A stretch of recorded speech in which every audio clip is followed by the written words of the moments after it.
Oke, selamat berjumpa lagi sahabat Sapa semua di seluruh Indonesia. Hari ini saya beruntung banget karena tadi papasan dengan Kak Zuma. Nama lengkapnya Siti Mazuma. Beliau adalah direktur dari LBH Apik Jakarta. Sore hari ini kebetulan kami akan mengobrol lebih detail tentang Undang-Undang TPKS, Tindak Pidana Kekerasan Seksual. Seperti yang sahabat ketahui semua bahwa Undang-Undang TPKS sudah disahkan oleh DPR RI beberapa waktu lalu. Lalu ada beberapa pasal atau khususnya kami hari ini akan menyoroti satu pasal yang menarik, yaitu tentang perlindungan terhadap pendamping kasus ya Kak ya. Sangat tepat sekali kita kedatangan Kazuma karena beliau akan dapat bercerita dari sisi legal formilnya.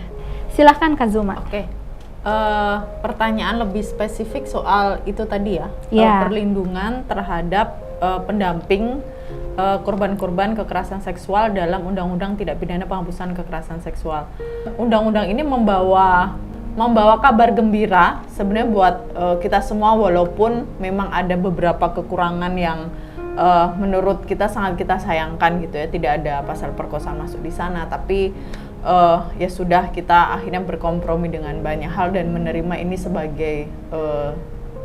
sebagai upaya baik dari pemerintah maupun DPR, dan semoga gitu ya kita semua juga sebenarnya bertanggung jawab atas implementasi gitu ya undang-undang ini, karena undang-undang ini disahkan tapi masih banyak gitu ya kasus-kasus kekerasan seksual yang tidak langsung mendapatkan perhatian atau penanganan yang baik. Misal beberapa hari yang lalu kasus Luwu, kekerasan seksual dihentikan oleh polisi di SP3, dan kemudian juga ada kasus Riau gitu ya, dan saya yakin itu yang ada di media yang kita dengar. Berapa banyak kasus yang tidak terdengar di media yang kemudian berakhir seperti itu gitu. Dan ketika ada di Undang-Undang TPKS dan ada pasal tentang perlindungan untuk pendamping korban, harapannya tentu saja itu akan memudahkan kerja-kerja dari teman-teman yang selama ini mendampingi, karena kan kita bekerja di ruang sunyi gitu ya, yang kita lawan atau yang kita hadapi itu sebuah sistem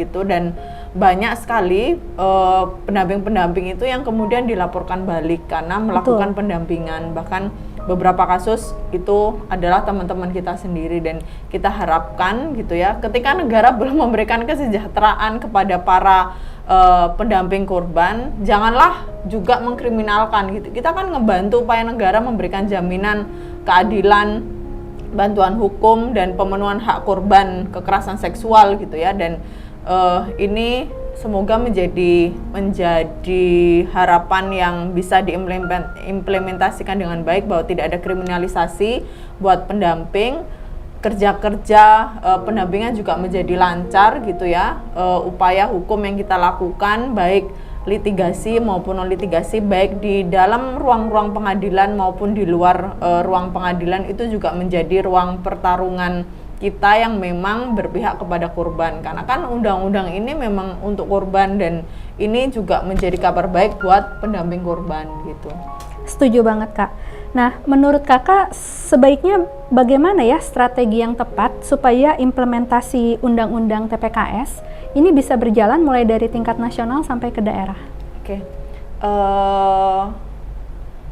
Implementasi yang baik tentu saja adalah kita semua mata, semua jiwa, semua di antara kita harus menjadi implementator, harus menjadi pengawas gitu ya. Jangan kemudian kita hanya pasrahkan kepada polisi gitu ya, atau aparat penegak hukum saja gitu. Karena kita masyarakat ini punya hak yang sama gitu dalam penegakan hukum.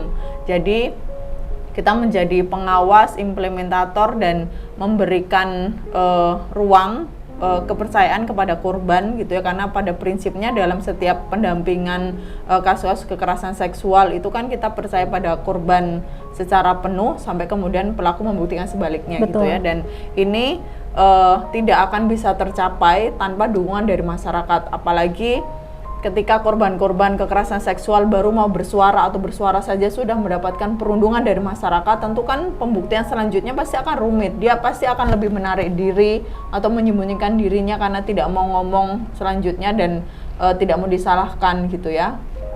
Nah, penting kita semua mengawal, terus kemudian juga melakukan edukasi kepada masyarakat bagaimana memberikan dukungan atau bagaimana yang harus kita lakukan ketika mengetahui atau menjadi korban kekerasan seksual, karena siapapun berpotensi ya, karena undang-undang ini tidak hanya mengarah pada laki-laki atau perempuan tapi kepada semua orang yang ada di Indonesia yang berpotensi menjadi korban kekerasan seksual. Selain itu juga perbaikan di institusi penegak hukum, karena mau diakui atau tidak diakui gitu ya, bahwa masyarakat kita tuh rasa percaya pada institusi hukum itu sangat kecil gitu ya, apalagi kepolisian gitu. Jadi ini menjadi batu uji buat kepolisian gitu ya. Sebenarnya nggak hanya kepolisian tapi juga kejaksaan dan juga pengadilan gitu ya. Jangan sampai hashtag percuma lapor polisi itu akan berlanjut terus setiap periode, setiap tahun, setiap saat gitu, karena kita pengen ada perbaikan, karena banyak tanggung jawab yang harus diemban oleh aparat penegak hukum kita ataupun mungkin lembaga penegak saksi dan korban gitu untuk implementasi, untuk pemenuhan dan ujian apakah negara benar-benar hadir memberikan keadilan buat korban ini kan dipertaruhkan gitu. Jangan hanya undang-undangnya bagus di kertas saja tapi dalam implementasi nggak ada bedanya dengan kasus-kasus yang lain gitu. Kita nggak boleh lengah, jadi semua masyarakat harus berpartisipasi untuk mengawasi, untuk mengimplementasikan undang-undang yang ada ini. Sahabat Sapa, hari ini juga saya ketemu dan mendengar cerita dari sahabat-sahabat PPHAM yang lainnya tentang bagaimana perjuangan mereka selama ini mendampingi korban-korban kekerasan. Nah, dalam bayangannya Kazuma, bagaimana PPHAM bisa mendapatkan manfaat dari undang-undang TPKS ini, terutama untuk sisi perlindungan? Ketika korban mendapatkan perlindungan, sebenarnya ini juga menjadi sebuah kabar gembira buat kami ya, dan harapan kita gitu ya, korban mendapatkan hak-haknya sesuai dengan apa yang sudah diamanatkan oleh undang-undang, sehingga tidak ada lagi stigma, kriminalisasi dan berbagai macam keraguan lagi pada korban yang membuat mereka menjadi takut untuk lapor, takut untuk bersuara gitu, karena kekuatan korban ini juga merupakan kekuatan pendamping. Kalau kemudian korbannya mendapatkan perlindungan,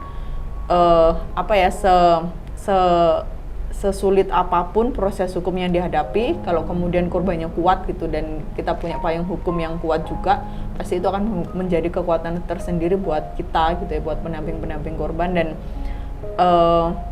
kita harapkan juga soal kriminalisasi terhadap pendamping itu tidak terjadi gitu ya, dan ketika ada kasus-kasus yang di situ pendampingnya berperan banyak, misalkan kayak harus membayar biaya visum dan lain sebagainya, sementara pendampingnya sendiri nggak punya uang gitu. Betul. Kita harapkan negara hadir gitu ya, negara hadir memberikan peran yang lebih besar gitu ya.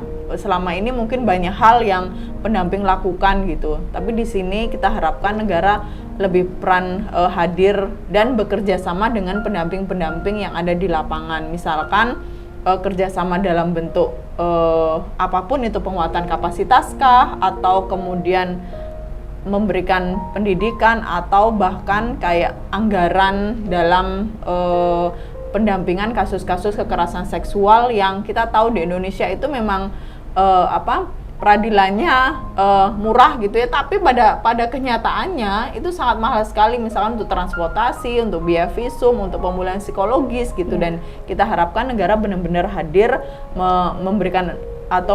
memberikan pemenuhan itu gitu ya buat korban, supaya pendampingnya ini nggak tekor gitu, atau nggak memberikan tidak membayar itu semua, karena pada prinsipnya kan kita pendamping tuh tidak mau membebani korban gitu ya, karena hukum kita masih sangat mahal untuk korban-korban kekerasan seksual. Melakukan pembuktiannya saja 1 juta 2 juta nggak akan cukup gitu, butuh biaya yang sangat lebih gitu untuk membayar misalkan psikolog klinis, belum lagi soal biaya visum yang mungkin tidak di cover oleh pemerintah daerah karena BPJS tidak mengcover itu gitu. Oke.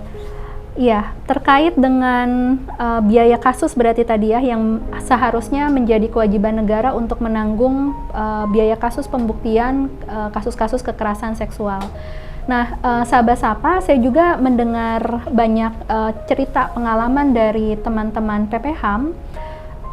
Mereka berada dalam kondisi rentan bukan hanya dari segi keamanan mereka, tetapi juga dari segi ekonomi mereka, juga dari segi sosial dan budaya, atau kita bisa sebut ini sebagai hak ekosop. Nah, apakah memungkinkan nih Kak, Undang-Undang TPKS ini akan menjangkau jaminan terhadap hak ekosop PPHAM? Bagaimana Kak kira-kira? Mau jawaban pesimis apa optimis? Yang pesimis saja Kak. Kalau pesimis ya, aku nggak yakin bahwa negara akan sebegitu perhatian gitu ya kepada para pendamping korban kekerasan seksual gitu, dan sampai ke hak ekosopnya gitu. Saya benar-benar nggak yakin, tapi bukan berarti itu hal yang nggak bisa dilakukan gitu ya, dengan mendorong berbagai macam upaya. Kan kita belum punya PP, peraturan pemerintah atau pelaksananya untuk undang-undang tindak pidana kekerasan seksual ini, dan kita harapkan kalau itu bisa menjadi sebuah peluang gitu ya. Kalau yang penting ada niat political will dulu dari pemerintah gitu ya, karena bolanya ini ada pada pemerintah, sejauh mana sih dia punya perhatian kepada pendamping perempuan korban korban kekerasan seksual gitu. Dan itu bisa menjadi sebuah wacana yang sebenarnya sangat bagus gitu ya, karena selama ini kan pendamping korban kekerasan seksual itu kan nggak dapat perhatian dari siapapun gitu, kecuali misalkan dia punya lembaga yang aware terhadap situasi dan kondisinya, misalkan